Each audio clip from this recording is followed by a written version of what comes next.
నమస్తే రమగారు. నమస్తే జయ. మంచి స్టోరీ చెప్పండి. పూర్వమట పోతనం అనే నగరానికి సోమచంద్రుడని ఒక రాజుగారు ఉండేవారట. ఆయన భార్య పేరు ధారిణి. అయితే కలిసి హాయిగా ఉండేవాళ్ళు. వీళ్ళకి ఒక కుమారుడు కూడా ఉన్నాడు, ప్రసన్నచంద్రుడు. పిల్లాడు కొంచెం పెద్దవాడు అయ్యాక, కొంచెం 40-50 దగ్గర పడ్డాకో 50 వచ్చాకో ఒకనాడు భార్య భర్త వాళ్ళిద్దరు చాలా స్నేహంగా ప్రేమగా ఉండేవాళ్ళట, రాజుగారు రాణిగారు. ఆయన తల సవరిస్తూ ఆవిడ ఒక తెల్లటి పండిపోయిన వెంట్రుక చూసి ఆవిడ వేళాకోళం చేసిందిట. మీకు వెంట్రుకలు పండిపోయినాయి అని. ఇలా సహజంగా అలాంటివి జరుగుతాయి భార్య భర్తల మధ్య. ఒక చిన్న రొమాంటిక్ థింగే అది. కానీ ఈయనేమనుకున్నాడు, అమ్మ నేను వృద్ధుడిని అయిపోతున్నా, ఇంకా నేను తపస్సు చేసుకోవాలి, అందుకే చూపిస్తోంది జుట్టు. ఇప్పుడేముంది వృద్ధాప్యం, మనకు 10 ఏళ్ళకే వస్తాయి తెల్ల జుట్లు.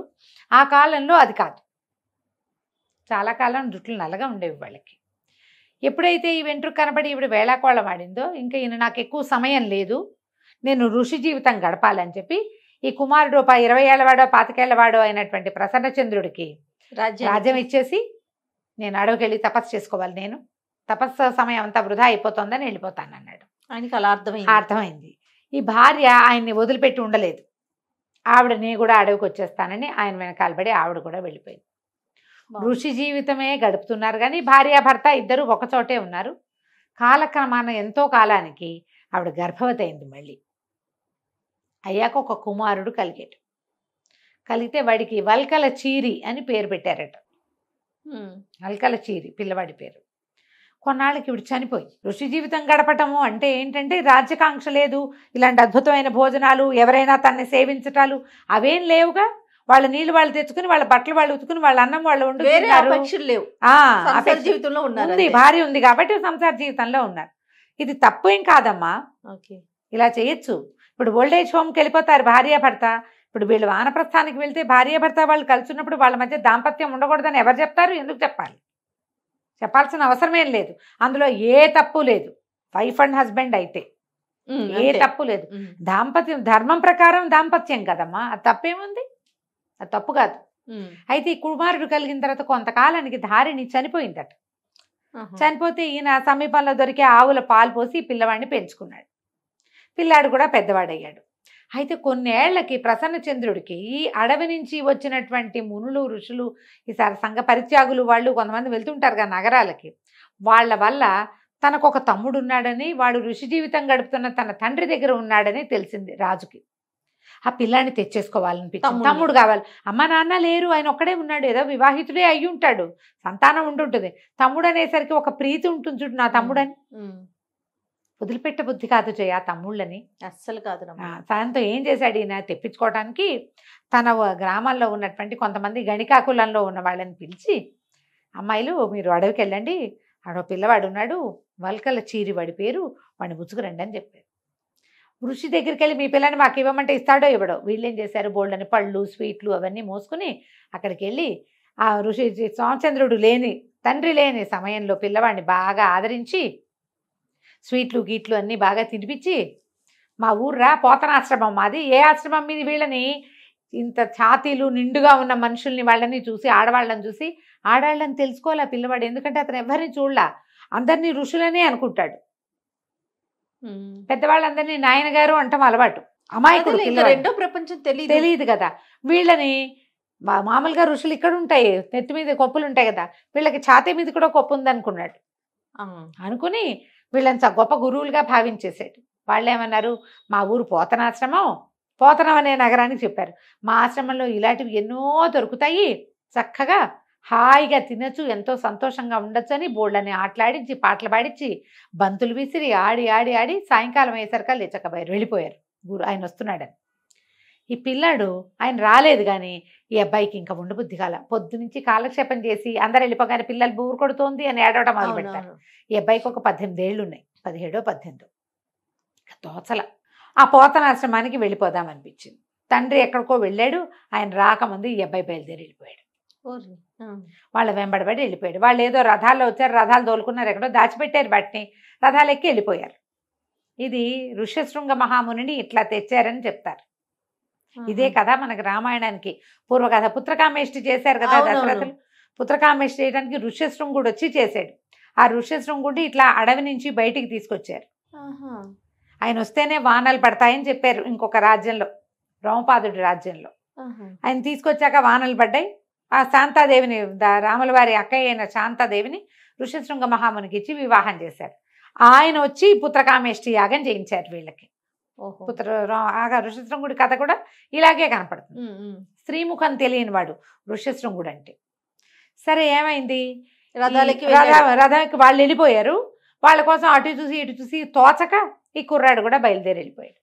అదే పనిగా పోతనాశ్రమానికి దారెటు అని వాళ్ళని అడుక్కుంటూ కనపడ్డ వాళ్ళని వెళ్తుంటే ఒక బండి వాడు కనపడ్డాడు. ఒక బండి వెళ్తోంది, అడవిలో నుంచి బయటకు వచ్చేసాడు.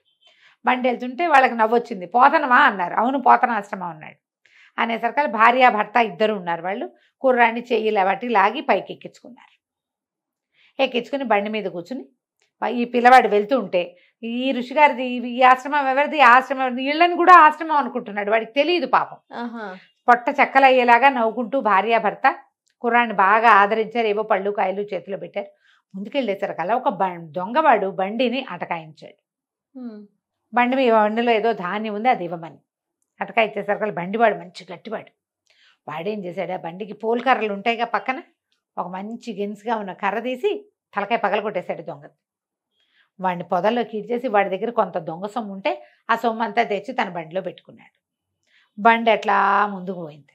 కుర్రాడు వాళ్ళతో పాటే ఉన్నాడు వల్కల్ చీర. ఈ నగరం దగ్గరికి వెళ్ళేసరికల్లా ఇదిగో ఇదే పోతనాశ్రమం ఇదే బాబు, దిగి వెళ్ళు అని కుర్రాడిని దింపేసి ఏమనుకున్నారు, ఈ కుర్రాడు ఎక్కటం వల్లే మనకి ధనం లభించింది. లేకపోతే ఇన్నాళ్ళ నుంచి ఏ దొంగ అటకాయిచ్చలా ఎవరి దగ్గర నుంచి పావలా 10 పైసలు ముట్లా మనకి. వాడు దొంగతనం చేసుకొచ్చిన సొమ్మంతా మన బండిలోకి ఎక్కింది. అది పిల్లాడి వల్ల ఈ అదృష్టం పట్టిందని నమ్మాడు బండివాడు. వాళ్ళ ఆవిడే నమ్మింది. ఏం చేశాడు, జేబులోంచి కాసిన రూపాయి నాణ్యాలు తీసి పిల్లాడి చేతులు పెట్టి, బాబు ఇవి లేనిదే ఇక అక్కడ నీ కథ నడవదు, ఈ డబ్బులు ఉంచుకో, జాగ్రత్తగా ఉండని కుర్రవాడిని పంపించాడు. ఈ కుర్రాడు అలా పోతనాశ్రమం నడుచుకుంటూ వెళ్తూ ఒక వేశ్యవాటిక వైపుకు ప్రవేశించాడు. వెళ్తే చక్కటి వాడు, పైగా అడవిలో ఉండి ఫ్రెష్ ఎయిర్, ఫ్రెష్ ఫ్రూట్స్ అవి తిని నున్నగా ఉన్నాడు వాడు, తలతల్లాడుతూ. మరి ఏ మురికి మకిలి అంటనేది ఏదైనా బాగుంటుంది కదా. ఈ కుర్రాడు ఒక పెద్దవాళ్ళ వాకిట్లో ఆగి, ఆకలిగా ఉంది, ఏదైనా పెట్టించండి నాయనగారు, లేదా ఈ డబ్బులు తీసుకుని నాకు కూడా ఒక ఆశ్రమం నిర్మించండి అని ఆ చేతిలో ఉన్న డబ్బులు ఆ వేశ్యమాత చేతిలో పోసాడు. అయ్య బాబు, ఈయన ఎక్కడి నుంచో మహర్షి మనకు దొరికాడని ఆవిడేం చేసింది, రానాయన లోపలికి రా అని లోపలికి తీసుకెళ్ళి, వాళ్ళకి వంట బ్రాహ్మణులు ఉన్నారు లోపల ఇంట్లో, వాళ్ళు ఎవరితోటో చక్కగా వంట చేయించి పెట్టి రుచికరమైన పదార్థాలు, నీకు ఆశ్రమం ఏమిటి వివాహమే చేయిస్తానని పెళ్ళి ఏర్పాట్లు చేసేసింది ఆవిడ. తన కూతుర్నిచ్చి ఈ అబ్బాయికి ఇచ్చి వివాహం చేయటానికి. ఇంతలో ఏమైంది, ఈ వేశ్యవాటికలు ముందు నుంచి వెళ్ళారుగా గణికలు కొంతమంది, వాళ్ళు వెళ్ళి వచ్చేలాగా లేడండి అబ్బాయి, అతనికి ఏమీ తెలీదు, చాలా అమాయకంగా ఉన్నాడు, మేము మళ్ళీ వెళ్ళాము, మళ్ళీ వెనక్కి వెళ్ళేసరికల్లా అబ్బాయి ఆశ్రమంలో లేడు, మీ నాన్నగారు వచ్చేసారు, ఆయన వెతుక్కుంటున్నారు, ఎక్కడికి వెళ్ళిపోయాడో తెలీదు, మేము అతన్ని మిస్ చేసేసాము, మాకు తెలియలేదు, అమాయకుడు ఎటు వెళ్ళిపోయాడు అని రాజుగారికి చెప్పారు. చెప్పేసరికి ఆయన విసుకొచ్చేసింది. సాయంత్రం అయ్యేసరికి తమ్ముడిని చూసేస్తానని ఉత్సాహంలో ఉన్నాడు. మనం ఎవరికోసం ఎదురు చూస్తున్నప్పుడు వాళ్ళు రాకపోతే డిసప్పాయింట్మెంట్ ఉంటుందా. ఆయన ఆ చుట్టుపక్కల అంతా వాయిద్యాలు పెట్టి చిచ్చి ఇవన్నీ గోల ఆపడానికి కసురుకున్నాడు. అందరూ అన్నీ ఆపేశారు. రాజుగారు దుఃఖంలో ఉన్నాడు, తమ్ముడు చేజారిపోయాడని. ఇంతలో ఎక్కడి నుంచో మంగళ వాయిద్యాలు వినపడుతున్నాయి. ఏమిట్రా మంగళ వాయిద్యాలు వినపడుతున్నాయి, ఎక్కడి నుంచి రా అని కేకలు పెట్టాడు. పెట్టేసరికి సైనికులు 2-3 రోడ్ల మీదకి వెళ్ళి కనుక్కొని, వేశ్యాగృహాల నుంచి వస్తుందండి, ఓ పెద్ద వేశ్యమాత ఒక ఆవిడ ఉంది, వాళ్ళ అమ్మాయికి వివాహం చేస్తుంది. వేశ్య కూతురికి వివాహం ఏమిట్రా, ఎవరితో ఏమిటి కనుక్కోండి అంటే, ఎవరో ఋషికుమారుడిలాగా ఉన్నాడండి అని వార్త తెచ్చారు. అక్కడి నుంచి మీ గణికలు ఎవరైతే వెళ్ళారో ఈ అబ్బాయిని తీసుకురావడానికి వల్కల్ చీరని తేవడానికి, వాళ్ళతో కలిసి రాజుగారు అక్కడికి పరిగెత్తాడు.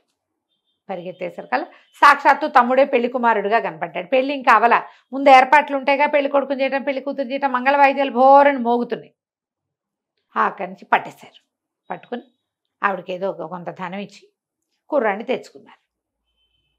తెచ్చుకుని ఇంటికి తీసుకొచ్చి చక్కగా స్నానం అది చేయించి తల అంతా సంస్కరించి ఆహారం పెట్టి, అంతా నువ్వు ఇక్కడే ఉండు కానీ హాయిగా ఉండొచ్చు, ఇక్కడ వివాహం చేస్తామని మంచి యువరాణుల్ని ఎవరినో వివాహం చేసి ఎదు చేద్దామనుకున్నారు. ఇంతలో ఏమైంది, కొద్ది రోజులు గడిచేసరికల్లా ఒకనాడు కొంతమంది ఊరి వాళ్ళు వచ్చి మా దొంగలు మా వస్తువులు పోయినాయండి, ఇది వరకు దొంగతనానికి రిజిస్టర్ కూడా చేశాము, దొంగతనం జరిగిందని, ఎవడు దొరకలేదు, ఇప్పుడు ఒకడు పట్టుబడ్డాడని బండివాడిని పట్టుకొచ్చారు. ఓహో.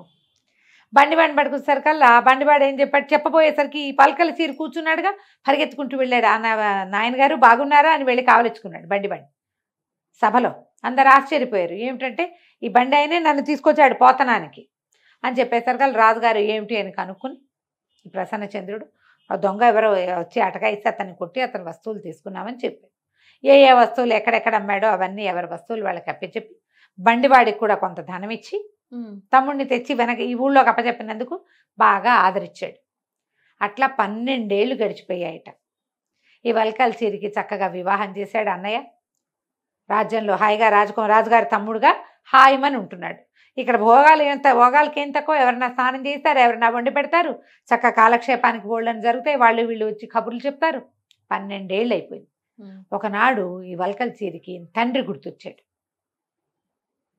అక్కడ ఏం జరిగింది, ఈ సోమచంద్రుడు ఆయన ఆశ్రమానికి తిరిగి వచ్చి కుర్రాడు కనపడక అబ్బాయి కోసం వెతుకుని విపరీతంగా ఏడ్చి కుమారుడి కోసం కళ్ళు పోయినాయి ఆయనకి.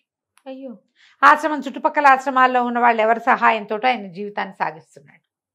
ఈ ప్రాంతం నుంచి వచ్చిన వాళ్ళు ఎవరో చెప్పారు, సోమచంద్ర మహారాజు ఋషిగా ఉన్నాడు కదా, ఆయన కళ్ళు కనపట్టలేదని వార్త వచ్చింది. వార్త వచ్చేసరికల్లా వల్కల్ చీరి ఏడవటం మొదలుపెట్టాడు. ఇన్ని సంవత్సరాలు అయిపోయింది, నేను తండ్రిని వదిలేసి ఈ భోగాల సత్వంతో ఇక్కడ ఉండిపోయాను అనేసరికల్లా ప్రసన్నచంద్రుడు ఏం చేశాడు, తమ్ముడిని కూడా వెంబడి పెట్టుకుని తీసుకుపోయాడు. అతను వెళ్ళాడు తండ్రిని చూసి రావడానికి, తల్లి ఎలాగూ లేదు, ఆయన చూసి రావాలి కదా, అందుకని చెప్పి వెళ్ళాడు. వెళ్ళేసరికల్లా ఈ పిల్లలు దగ్గరకు వచ్చేసరికల్లా ఆయన ఆగకుండా కళ్ళ నీళ్ళు పెట్టుకుని ఏడ్చి మళ్ళీ కంటి చూపు బాగుపడిపోయిందట. ఆయనకి కళ్ళు బాగుపడ్డాయి. తర్వాత తండ్రికి వలసిన ఏర్పాట్లు చేసి ప్రసన్నచంద్రుడు మళ్ళీ వల్కల్ చీరిని రాజాశ్రమానికి తీసుకెళ్ళిపోయాడు. ఎంతో కాలం జీవించారట. ఇది ఒక విచిత్రమైన గాథ, జైన పురాణంలో ఉంది. చిత్రంగా ఉంది కదా, చాలా రోజులు ఎప్పుడో చదివాను నేను. ఓకే. అప్పటి నుంచి చెప్దాం అనుకుంటా, మనకు సందర్భం కుదరలేదు, ఇవాళ సాగిద్దనమాట. అది వల్కల చీరి కథ.